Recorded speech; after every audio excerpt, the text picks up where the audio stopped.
go, the video we've been waiting for. Finally doing the rig walk around. So I've been wanting to do this video since I started the YouTube channel, and one thing led to another. Long story short, I kept buying parts, and I would think to myself, hey, you know what, I'll do the video after I add that, or I'll do the video after I add that. And so finally I just decided enough's enough, let's just get the video filmed and we'll go from there. So really excited to kind of go through everything we've done on this Jeep in a little over a year, kind of walk you through part by part. This will be one of my longer videos because I'm going to go through every single part, and then some of the parts I'm going to add a little bit of my why I did it or what my thought process was, kind of give you a little bit of a just, you know, how I came to the conclusion of determining a particular part, or why I went a certain route, or anything like that. So I think the main thing for this Jeep for me was, once I sold my JK, was I wanted to do 40-inch tires on the JL from the get-go. So in order to run 40-inch tires, in my opinion, I think you need to have a minimum of 60 axles front and rear. So that was kind of the starting point in my thought process. I'm a spreadsheet guy. I kind of run through spreadsheets and pricing on everything. And so just so I can wrap my head around the best build plan, I think if you kind of just get a Jeep, it can be overwhelming at first on where to start and what to do. So having a plan of like what steps go after each other to help you, you know, kind of build it more efficiently and not backtrack. We all, I think, backtrack a little bit. This is my third Wrangler that I built, and I still backtracked on this one, changed the suspension out. So the main point for me on this was axles. And, you know, initially I was thinking I was going to go full width, 72-inch wide, go full crazy on it to start. But it being my daily driver, legit daily driver, I drive it to work every day. I drive my kids around town to practice, to school, you know, grocery store, you name it. I drive it to and from the trails, you know, drive it to the trails, Utah.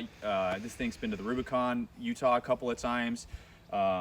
Arizona, Nevada, so it gets a lot of miles on it. You know, us being in Northern California, I definitely drive it on the highway. So I wanted to have the best of both worlds, have a Jeep that would rock crawl any trail I wanted to for the most part, and also drive really nice on the highway and around town. So for me, that was keeping the axle width reasonable, so I can park it in parking spaces and things like that. And so what I ended up doing was the build started around the Dana 60, the UD60. So I did UD60 axles front and rear.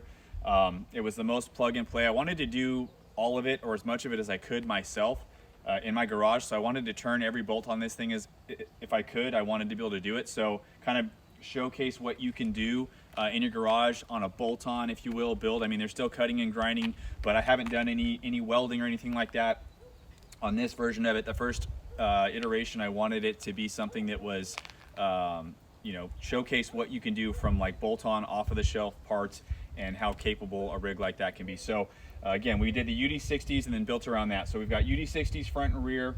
Why don't we go ahead and take a look at the axles, and then I'll kind of start you know, expanding on what we have going on around that. So front axle, again, is the Dana Spicer UD60. The internals on there are going to be the Dana Spicer gears. We have the 538 ring and pinion with a Eaton E-locker, and then, you know, Dana axle shafts and all that good stuff, the Spicer SBL 70 U-joints, I believe.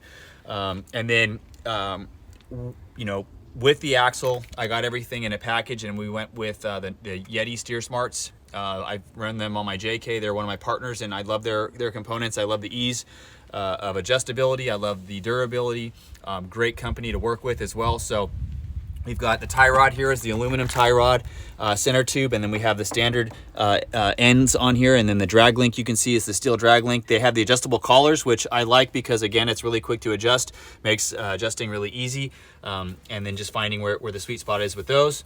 And then you can see, since we're down here, we have the PSC, the full PSC hydro assist system. So steering box, we eliminated the JL electronic steering box and went with the mechanical PSC box, along with the pump and the pulleys and the coolers and everything. So then the hydro assist, and then I'm using Chris from 4x4 Garage, makes a really badass double shear clamp here. So you can see there's the two tabs in between where it mounts. It's much stronger. It's also I guess it's got like grooves and everything in here, so it sits on the tie rod really nice. It doesn't want to spin on it. Then we wrapped the lines, the hydraulic lines, with some just some plastic you know, wrap here to protect them, because as you turn, they're going to rub on a lot of different things like that. So and then continuing along with the Steer Smarts theme, we have the Steer Smarts track bar. This has the Pro Series bushings. I recommend those bushings if you can. You can see it's black. They also come in red. Those are like the, you know, the rock crawler, the tighter bushings, if you will. So I noticed a big difference adding that, all those components and what have you. And then if we come over this way, we can get a little bit more into what we've got going on. Suspension wise, it's kind of the big thing. I think a lot of people are really, you know, have different views on what suspension and things to run. I've been a big fan of coilovers.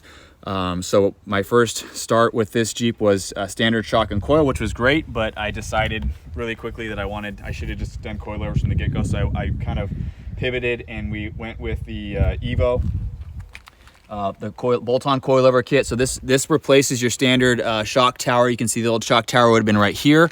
And then we cut that tower out and we put in the new Evo tower for the coilover. So this is a 2.5 King coilover Evo spec with the remote reservoir, and then it has the adjuster. So it's got the adjustability on it.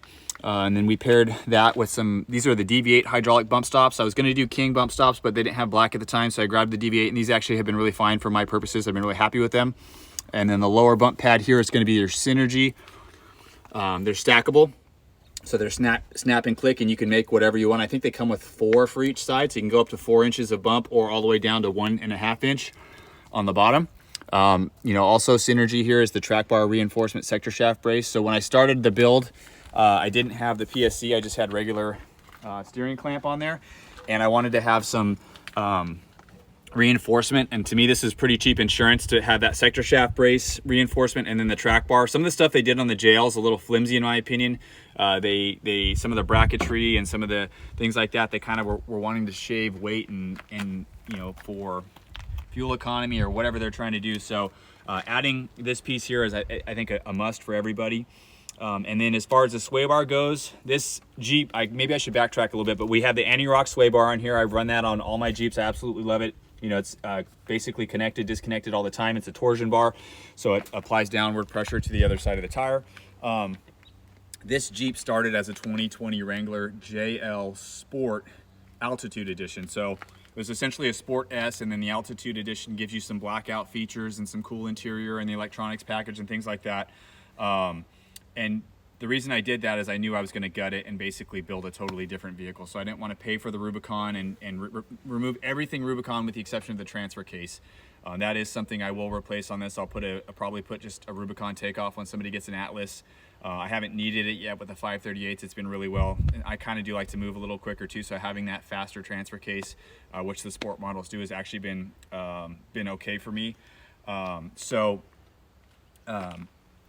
With this being just a sport edition, it had the 30 up front, 44 in the rear, no lockers. So we redid all that so that we could have all that off-road capability. And then, you know, with the suspension here, with the Evo coilovers, we have all 8 Evo control arms, upper and lower. So this is a mid-arm kit. You can see everything here is Evo with the Curry Johnny joints, which I absolutely love. Been a big fan of the Johnny joints. And then we're gonna do long arm at some point, but I wanted to see what the mid arm was like to start off, because I was just doing standard shock and coil to start. And then I've got my brake lines here, are custom brake lines from Crown Performance. You can see them right here on the caliper. I actually have a separate video for that, so if you're interested in how I did or what I did to get those custom brake lines, they're longer. They have a different banjo on them so that they fit on the UD60 brake caliper better. And then we have, you can see here a little bit the Adams 1350 drive shafts front and rear. So these are the extreme duty drive shafts. Maybe we can get down real low and see if we can see that. And then the Evo, basically the Evo, the only skid I have that's not stock is that Evo skid right there. And that's a great skid in my opinion. It covers the oil pan, it covers the transcooler lines, which are kind of vulnerable, and it covers your exhaust crossover. So it's really nice to have that one skid do all of that for you. And really easy install. And you know, as far as skids are concerned, I feel like you don't need a ton of skids if you're high enough with the 40s. And you know, flat belly skids are nice, but you have to have a really like legit setup as far as suspension is concerned to run a skid like that. So why don't we swing around to the front, and I'll kind of go through some of the armor on the front, and then we can go ahead and move along the side and the back there. So as far as one of the things I'll kind of touch on real quick, as you can see, see I have one of the accent things that comes with the Sport Altitude. As you can see, the black accent. So it's basically like a Rubicon looking grill, but it's a instead of it being like a matte black, it's a satin black. So that was one of the cool features that the Sport Altitude added. It kind of gave you the nicer looking grill with the mesh and what have you. So armor on the front is this is the Genrite, the Ultra series, I believe, the high clearance aluminum bumper. Really nice bumper, really lightweight. It has a really heavy duty steel tray that the winch plate sits into, and then the shell itself is just an aluminum bumper. You can see I've actually tagged it pretty good here a couple times on the Rubicon, and it's held up really well. So I'm really happy with that. You know, it's like, again, it being high clearance and tucked back, you know, you got to cut some of the frame cross member off, or the frame horns off to get that bumper on. Really sits nice and high and tight. Sitting in the bumper is the worn the VR10S winch. So this is a synthetic line, which is the S and the 10. It's a 10,000 pound winch, and this is the VR series. So it's the Xeon is their high series. That's all made in the US, like super fast pull, super everything. This is the same winch I had on my JK, and it never let me down. I don't use it a ton. I've used this one a couple of times, but a lot of times I'm, you know, using it for other people. Not to say I don't use it for myself. I definitely use it for myself, but I want something that is reliable and doesn't break the bank, because it's not something that gets used all the time. It's got a wireless remote. Pulls pretty fast for, you know, all things considered, and being worn, you know, it's a top of the line product. So been really happy with that. And we paired that with the Factor 55. This is the Flat Link Extreme, and this is in a custom, or not custom, I'm sorry, this is just their orange edition. I added this one when I started adding the orange accents with the rope guard on here. The fair lead is the worn fair lead, and this, we'll get into the lighting here. This could be a whole video just on lighting. I'll probably do a separate video on lighting at some point, because I do have a lot of lights, being that Casey's one of my partners. So kind of run through what I have, and then I'll do another video that I get more in depth on each of the lights on its own. But for the purposes of this video, I'm just going to kind of tell you what each light is. This is their 10-inch flex, and I have an amber cover on here. This is cool. I can pull this off and run it no cover. I can run a clear cover. So that one is a really nice bright light. These here are the on the bumper here are the flex, the new flex Era 4s. So we custom painted the bezel here to match the Jeep, but this is a extremely bright light, very nice light. It's their newest product offering. Was fortunate enough to be involved in you know, some of the promotional stuff that they did with that, and had the light ahead of time, so I got to do some product testing on it, and I've been super happy with this light. And then moving up to the headlights, we've got the Gravity Pro LED 7-inch headlights. So these, you would get this headlight, and then it comes with a custom, like, you know, mount, so you can mount it into the JL. Again, extremely bright light. The brights are, the low beam is really bright. The bright lights are just like insanely bright. So really happy with that. And then up on the A-pillar here, these are the Slimlite LEDs. Also, just real quick, these covers, I'll probably get questions. These are custom covers. I'll get into the wrap. These are customly done by Proline wraps. So the wrap was done by Proline, and then we did these custom covers. He actually, Andrew over there, actually, this cover here he used, I left him behind, and he scanned this exact cover so that he can now make these Slimlite LED covers, which is cool. So you can get a custom, this is custom fit or whatever, you know, whatever logo you want on there, and then it fits perfectly. So this is a Slimlite LED. This is a really nice light. This is actually a really good bang for your buck light. I was, again, fortunate enough to be involved in the product launch for this. We shot a video with my JK with this light when it came out, and I had it, you know, ahead of time, so did some product testing on that. So really happy with the output on that light. You can put that light on the bumper on the A-pillar. It's kind of a combo pattern, which is nice. So let's do, in talking about Proline, let's go ahead and talk about the wrap, because that's kind of the big, you know, the wow factor on this. When I first built the Jeep, I was kind of keeping it stealth, keeping the colors just monotone, gray, black, white. And then I knew in my mind I wanted to have some sort of like pop color and kind of give it a little bit of uniqueness. You know, there's going to be a lot of built Stingray JLs out there. So I wanted mine to be, you know, one of a kind, have that individuality to it. So in talking to Andrew over at Proline, we kind of had been talking a little bit, and then I finally was like, ready, let's get the wrap going. And basically gave him a couple ideas, and then him and his team just came up with an absolute killer wrap. So as you can see, the wrap is all custom. It's got the 11s logo. The 11s are all ghosted in here. We added the orange to give it that, you know, that next level, you know, pop and flare, and just kind of like make it a unique look you know, more of a head turner than it already was. It was kind of a sleeper before. It was one of those things where I'd be at, you know, the gas station and people would stop me or turn heads on the highway. Now it's like with this wrap and everything, it just is like next level on that, you know, in terms of just bring it into its own kind of like, again, uniqueness. And I'll do a separate video again about what 11s is and what it means and why I came up with that. But long story short, it has to do with my son. So that's kind of where the whole 11s thing came from, and then just wanting to brand it and what have you. So we'll just kind of move where we're at. I guess currently rock sliders are VKS fab. So these are super, super nice. What I like about these is they're frame mounted. So for anyone that's doing like legit rock crawling and banging on rocks and putting the weight of your Jeep on a rock, you want it to be on the frame. You don't want it to be body mounted. Body mounted, I've had in the past. I've pulled you know, fenders out and quarter panels and had to, you know, push them back in with 2x4s, and so body damage is no good. We all hate body damage, so I highly recommend frame mounted. The cool thing about these frame mounted rock sliders is you can, the best way to do it is to weld them on. That's going to be your strongest, that's going to be your best bet. The weight of your Jeep on a welded rock slider is going to be your best bet in terms of, you know, durability and strength and things like that. But these you can actually bolt on as well. So mine are bolted on. We drilled into the frame and bolted on. The reason I did that was I wasn't sure if I was going to run like a kick plate here, and I was waiting, you know, having a JL, not everybody has done everything yet. It's kind of, you know, focusing on suspension and things like that. So not every manufacturer has parts out. So I was kind of waiting to see what came out in that respect. But now that I've kind of got it wrapped and figured out, I think I'm just going to leave it like this, and we're going to weld these on. So right now they're currently bolted and they've been super durable. I've, you know, brought them to the Rubicon. I've done, you know, Sand Hollow and Moab and you name it, and these things have held up really well. So moving up from the sliders, you can see we're running the half doors. I have a couple videos about the half doors. Half doors to me is like the ultimate Jeep look, right? Half doors, no top. That's like everybody's dream setup, in my opinion, especially in California. We can run it like this for a long time.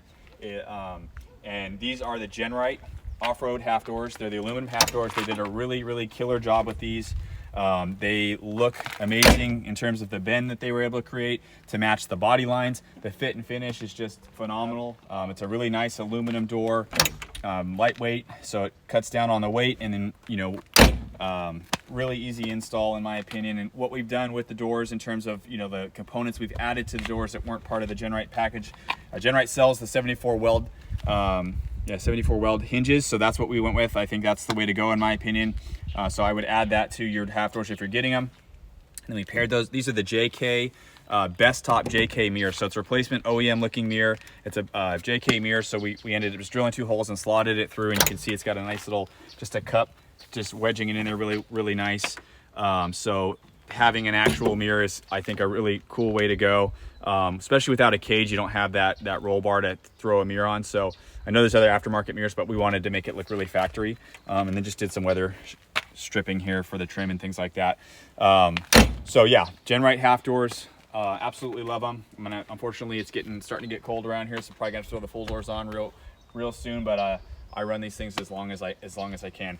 But kind of just coming back, actually, let's move on back up here real quick since I got a couple things we missed. Fenders. Fenders are Nemesis Industries. They're aluminum. These are the crawler narrow width fenders. One of my all-time favorite looking fenders. If we can get a front view kind of looking going back.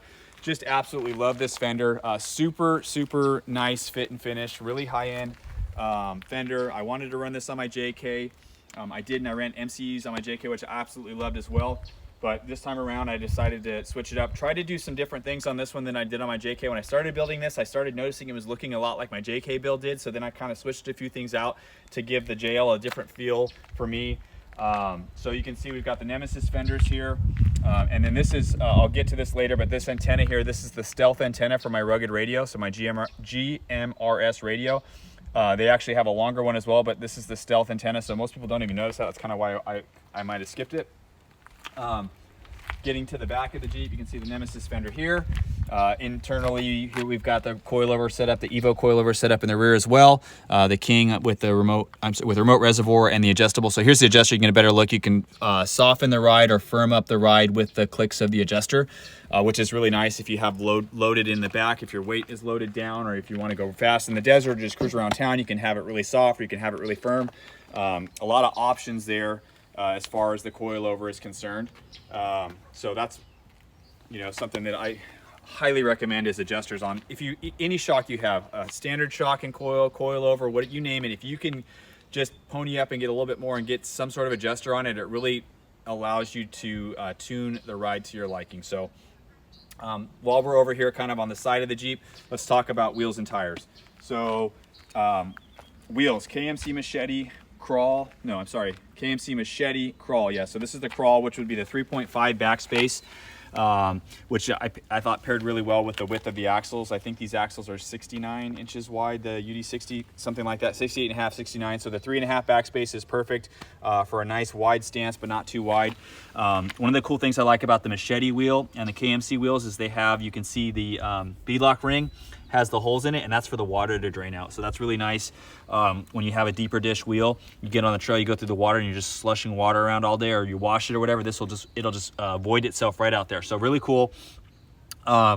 We did the machine finish, and then I painted the beadlock rings with Steel It Black and went with the black lug nuts. So probably touch these up here at some point. You can see they've got a little bit of rock rash on them.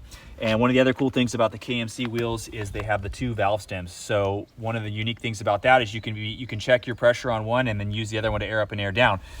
So this is just a real quick pull off on the standard Schrader valve. And then here we have the Power Tank Monster valve. This is really, really cool. What you can do with this is air your tire down. I can air this 40-inch tire from, I run usually around 34 PSI, from 34 PSI to like 8 to 10 PSI in like 20 to 30 seconds. And what you do here is you just undo this red collar here, and it's got like a 6 or 7 holes, you know, for air to come out, and it just drops the air really quickly. And you can see the valve stem here is like 3 times the size of a standard valve stem, and also allows for the use of a Power Tank Monster chuck. So we can fill this up a lot faster as well with a Power Tank. So definitely recommend, especially on the KMC wheels. They have a couple different versions of those monster valves that you can run, but that is one of those things you don't really know you need it until you have it, and then you can't believe you lived life without it. Let's keep going around maybe to the back here, and then we'll get to the inside and under the hood, and we'll get all over the place with it. So starting from the top, because we're talking about Power Tank.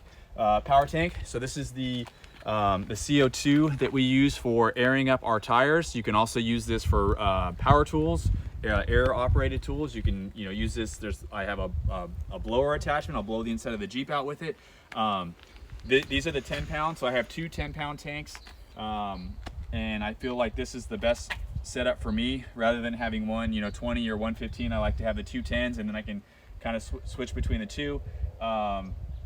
I've done the air compressor, the ARB compressor in the past, and that's a great setup. It's definitely good to have as a backup potentially, but that thing would take me 5 to 7 minutes per tire to air up. This will air up one of my tires in less than a minute, maybe like 30-45 seconds. I can air up a tire with this Power Tank. So really convenient. To fill up one of these tanks is like 15 bucks, and I get like, I don't know, 4 or 5 trips out of each tank. So totally worth it for me to have those.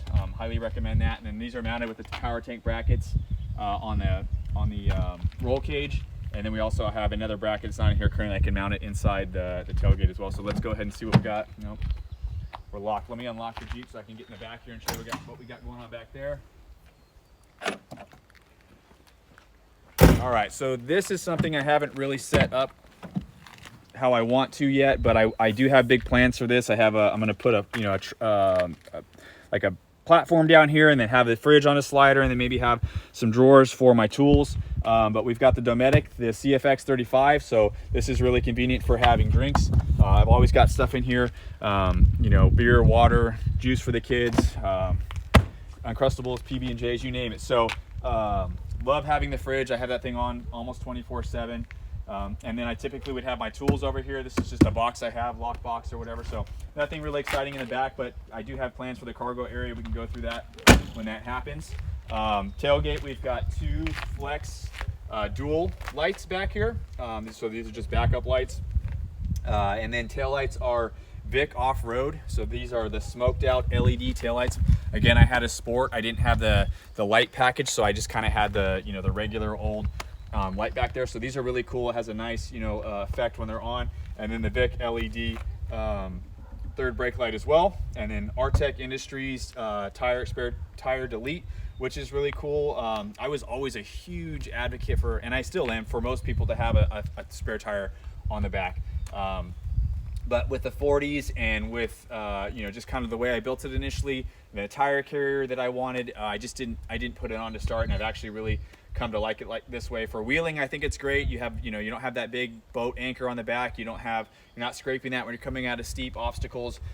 That being said, if I'm more than 2 hours from home, I always have my spare tire with me, whether it's on a buddy's trailer or where we're staying or somewhere that I can access it. I do have a fifth wheel and tire fully mounted, ready to go. I just don't have it on the Jeep all the time. So but I love the look of this. It's really nice and clean. The view you have out of the back. And speaking of the view, you can see here we have this is the OEM reverse camera here, and this camera right here I'll show you in a bit. This is for my EcoMaster rear view mirror camera. This is a wide angle, high definition camera.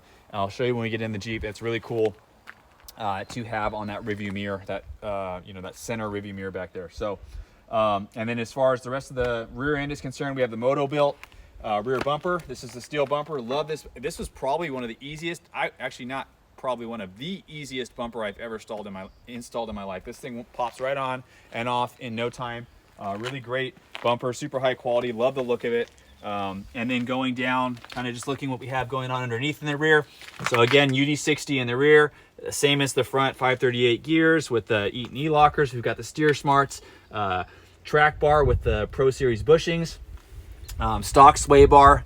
Haven't replaced that yet. I might do an anti-rock back there. And this is the Afe Muffler Delete, but we customized it. I brought it to a muffler shop to make it work better with my Evo Coilover setup, because we have a drop down bracket on the sway bar. So but essentially we eliminated the entire big old muffler that sits back here that always gets banged up and beat and what have you.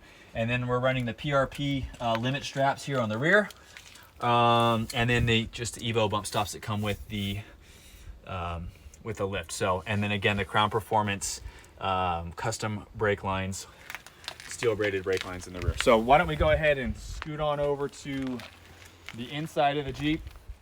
Nothing too exciting in the rear, you know, just basically stock. I do have a subwoofer that needs to be moved. Once I got the new seats, I had to kind of just tuck it right here, but we have the Phoenix Gold 8-inch sub with the amp all enclosed in one box. So I'm going to move that underneath the back seat.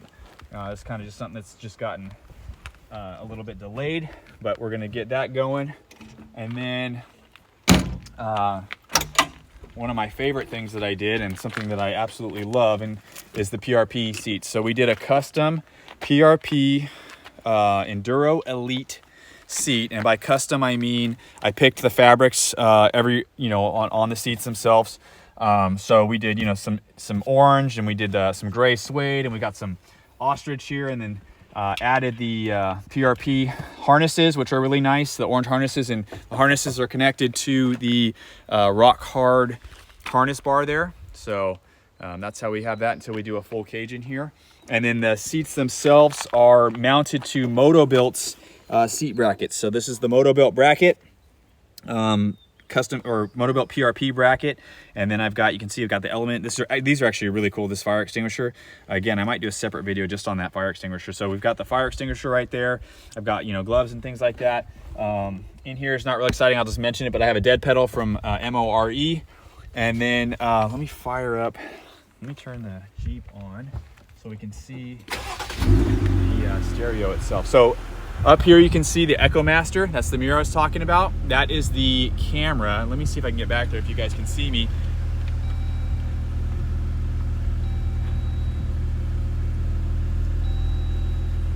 So really cool wide angle camera. Love it for off-roading, love it for when I'm on the trail. And then you can see here I've got the Stinger. This is the high 10. I don't know if you can see that or not, but that is a really nice 10-inch, to me, looks factory screen. It's got all kinds of cool stuff. It taps into the CAN bus. I have a separate video on that, so if you want to know everything about that particular unit, go ahead and check that out. And then you can see, maybe we'll pop on the other side and look at the radios. Oh, let's do a while over here. So we have the S-Pod right here. This is the S-Pod HD, the 8 switch. So all my lights and lockers and things like that are all powered onto that, and that unit sits underneath the hood. And then as far as you know, protection from the sun and things like that, I have the best top. This is the mesh safari bikini, I believe it's called. And then in the winter, I run the full hardtop, and then on the front half here, I have the Sunrider, which is really cool. It's a really nice high-end top that just flips back whenever you need it to, so I can pop that back on a nice day and not have the whole top on and off and things like that. So let's go ahead and scoot over to the other side and take a look at that. Let me make sure we didn't miss anything in the front here. Got our bumps. We can look at the PSC a little bit better. So this is kind of more of the PSC system there, the main reservoir, and then pop on over here. This is just a stubby antenna from Ronin. I think it's Ronin factory, so we limited that. You know, you get the Jeep and you get that big old antenna banging around on the rocks and things like that. So here we have radio communications wise. I've always done the rugged radios. This is the handheld I've used for years. This is the VR2 or the V2, the you know, RH5R V2. A lot of people run. This is the race radio. We're trying to get away from that. That's kind of what everyone was doing when we switched from CBs. We went to this, but this is really dedicated. The race radios for mostly for racers. So what we're switching over to is the GMRS. So this is my GMRS handheld, and then this would be the GMRS hard mount regular radio that I have. So you can see that's their JL mount. It's a really nice setup, and that's kind of where we're going with. And then the mic just mounts right here on a nice Scosche mount. So also talking about Scosche, this all comes with the kit that you get. I'm running 2 Scosche mounts up here, and I usually have my phone on one, and then I'll have my Spot. I don't have it here. My Spot X satellite messenger will be sitting on this one. That's a really good thing to have if you don't already have one. That's a good way of getting into communication with people if you need to. We've done it all the time with our kids. And so as far as so we talked about wheels. I didn't talk about the tires. Let's talk about tires. That's actually a really big one and something that I'm really passionate about. So let's go ahead and get to the other side over here, and let me show you what I'm talking about with tires. So real quick, on the front, we've got the Warn locking hubs as part of the axle, so when we go off-road, we'll lock the hubs and get truly locked up. Tires, these are the Milestar Patagonia Mud Terrain 40-inch tires. So this is a 40 by 13.5 17-inch wheel, and this tire has been actually really great. I've run this tire in multiple sizes on multiple Jeeps in every single type of terrain, you name it, I've run it. Highway, mud, snow, sand, dirt, rocks, and it's performed really well in all of those. Really good on the highway. Absolutely love this tire. I know people have lots of opinions on it, but for me it's been a really great tire, and definitely am proud to be a part of the Milestar team. So I'll continue to run those probably on all my rigs going forward, but I'll probably do another video just on that tire as well, because Milestar's got some really cool stuff in the works, and I want to talk about this tire particularly before other stuff starts happening. So I think I pretty much covered everything. I might have missed a small little tidbit here or there. Next for me, I think, let's go under the hood. We got stuff to look at under the hood, so let's do that. And then I'll get into what's up or on deck for the Jeep going forward. So there's actually some really cool stuff in the hood. I'm glad I didn't forget that. All right, we'll start over here. So we talked about the S-Pod already. So here's where the S-Pod mounts. This is the 8 switch. Everything, this is the brains of the operation. So everything on the S-Pod will run through there. And then not a whole lot done underneath here, other than we've added the SMB cold air intake. So this is a really nice intake. One of the things I love about this is it's got the clear lid on it, so you can just quickly look and see what your filter looks like. I'm definitely guilty. I'm pretty good at maintenance, but that is one of the things I'm definitely guilty of not paying enough attention to. So just being able to quickly take a look and see what's going on with the filter, I think is really nice. They have multiple dry filter, oiled filter. This is the dry filter, and then I have the dust cover on top of it. We get a lot of dust where we wheel in California, so just adding that extra layer of protection is nice. Really nice rumble, like low end growl that this thing adds to it as well as allowing it to breathe better.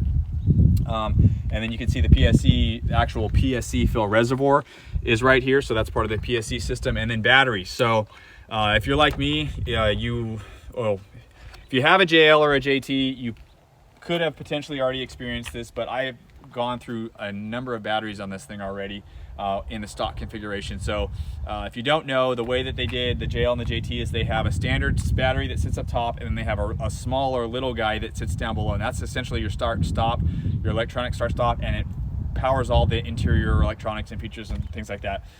Those batteries run in parallel, and when that little battery dies, it pulls your big battery, and so it's kind of a mess, and it's always searching for your key fob from what I understand. So that is what is causing that little battery to die. It's looking for that key fob to know that it's in the Jeep, to know that when you can start it. So anytime I work on the Jeep for extended period, like when I built the Jeep and it was on jack stands for a while, the battery died on me. When I went on vacation and came back, the battery died on me. So I ended up just scrapping that whole setup and going with the Genesis dual battery setup. So this is a really nice setup. It is definitely pricey, but you're paying for all of this stuff to work for you, so your battery doesn't die. So it's a dual battery. I think they're group 34 if I remember. 2 Odyssey batteries. One of them is mostly just for start stop, and the other one's for auxiliary. And you have like a little booster button here if you need it to give you one last start to start the battery. So I highly doubt I will kill these batteries with my fridge, with my lights, with all that stuff going. So that having the confidence that I'm not gonna be stranded on a trail because my battery died, I think is definitely something worth looking into. So under the hood, that's basically it. 3.6 liter motor. That's the same motor I had on both of my Wrangler JKs.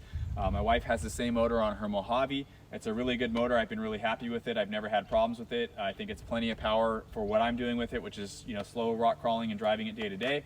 So no plans on doing anything crazy there quite yet. That being said, let's go ahead and talk about what I think I want to do next on this Jeep. These things are never ending. Every time I feel like I'm like, okay, I can chill on it, then I get like, part of the fun for me is the build. So I really enjoy looking at parts and figuring out what I want to do and coming up with a strategy. I mean, I'm no joke, have spreadsheets for all kinds of stuff that I've done on this Jeep. Just comparing parts, comparing prices, so that it helps me kind of like wrap my brain around what I want to do.